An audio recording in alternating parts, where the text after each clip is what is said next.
If you clicked on this video, you might be wondering what are the most misused words in scientific and medical writing. You also might be wondering if you use these words in your writing. And you might be thinking that if these words are misused so often, does it really matter if you use them imprecisely? Absolutely. Because when it comes to word choice, precision is power in crafting a clear, persuasive message. And after editing manuscripts and grant proposals for more than 15 years, I've landed on what I believe are the 3 most misused words in scientific and medical writing. And in this video, I'm going to share with you what those words are, what precise words to use instead, and how making that choice will give you the power of clear, persuasive writing. And if we haven't met, hello, my name is Crystal. I'm a trained biomedical scientist turned clinical researcher and now scientific and medical editor. Since 2011, I've collaborated with hundreds of scientists and clinicians to publish manuscripts and secure federal and foundation funding. And I've trained thousands of researchers and other professional writers all over the world to equip them with the principles, resources, and systems that they need to write well. So, why is precision so important? A moment ago, I mentioned that precision is power when it comes to choosing the words you use in your writing. And that power is the power of influence and persuasion. The words you choose and where you place them influences how your readers think, act, and feel. And clear, precise words support clear thinking. So when you use words that are ambiguous, inaccurate, or imprecise, you encourage ambiguous, inaccurate, and imprecise thinking. And although you might think that misusing one word is really no big deal, and maybe one word isn't, every word you misuse chips away at the clarity and credibility of your writing, your work, and you. You might think of it as death by 1,000 cuts, although that's a rather morbid saying, but I think it really applies.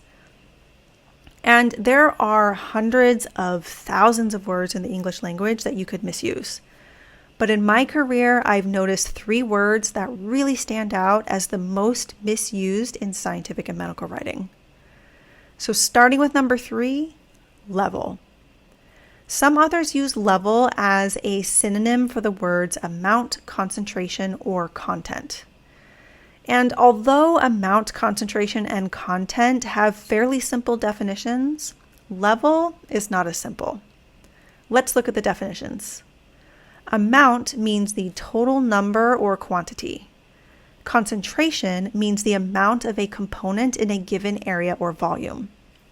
And content means the amount of a specified material. So those definitions are pretty straightforward. Now the definition of level is not as straightforward.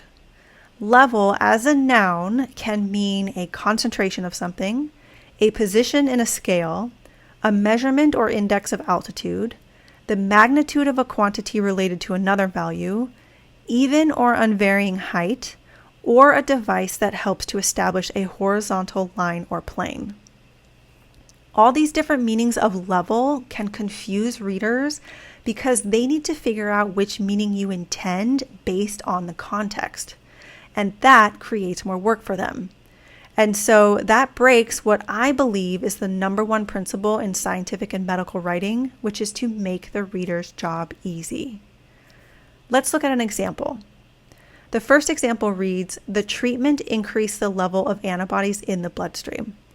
In this case, level is not the most precise word to use. Instead, either concentration or amount would be more precise. So you could use either the treatment increased the concentration of antibodies in the bloodstream, or the treatment increased the amount of antibodies in the bloodstream. Now, when might you use level? One example would be to describe a procedure that involves leveling, such as the bone was leveled during the osteotomy. In this case, amount and concentration would be incorrect to use. Another example would be to refer to categories or tiers, such as patient care includes 4 levels: primary, secondary, tertiary, and quaternary. So to ensure your writing is clear and precise, I recommend using amount, concentration, and content by default and only use level when referring to things like categories, tiers, or procedures. Basically, when amount, concentration, or content would be inaccurate or imprecise to use. Now for word number 2, increase. Many authors use increase or conversely decrease to describe differences in data, but sometimes they overlook nuances in the meaning of this word. So by definition, increase means to make or become progressively greater in size, amount, number, or intensity. So based on this definition, increase refers to a change over time or a cause-effect relationship. A change over time might be the prevalence of a disease over 20 years, or the daily change in blood pressure after a patient starts taking a medication for hypertension. And a cause-effect relationship might be the rise in heart rate after a dose of epinephrine, or a bump in salary after a promotion. Now, the problem with the word increase is when authors use the word to describe differences between groups of data. This misuse of increase is often flagged when the word is paired with, compared to, or versus. In these cases, the more accurate phrasing would be to use higher or greater. Consider the following example. Urine albumin was increased in patients with kidney disease compared to healthy patients. In this example, two groups are being compared, patients with kidney disease and healthy patients. So we are not looking at a change over time or a cause-effect relationship. So here, the more precise word would be greater to get the following. Urine albumin was greater in patients with kidney disease than in healthy patients. Now consider another example. The prevalence of diabetes increased from 0.93% in 1958 to 7.4% in 2015. Here, the sentence is describing a change over time without comparing groups. So increased is the more precise word to use. And one more example would be the drug increased liver function in patients with hepatitis C. Here we have a cause-effect relationship of the drug altering liver function. So increased is the more precise word to use. So I recommend that you only use increase when referring to changes over time or a cause-effect relationship. Otherwise, use higher or greater to refer to differences between groups of data. And remember that the same concept applies to the word decrease as well, where the more precise alternatives would be lower or lesser. And now for what I believe is the number one most misused word in scientific and medical writing, utilize. Many authors use the word utilize as a synonym for use, but these words have different meanings. By definition, use means to put something into action or service, whereas utilize means to make use of. Although these definitions might seem similar, the definition of utilize can suggest the discovery of a new, profitable, or practical use for something. So, for example, I grew up in a really small town nestled in the middle of the Sierra Nevada mountains, and we had cold, snowy winters. And one time I was getting ready to drive to what we called Big Town. Well, my car was covered in snow and ice, and I couldn't find my ice scraper to scrape the ice off my windshield. And I was starting to get really anxious about being late when my mom approached me with, well, a kitchen spatula. And I thought, brilliant.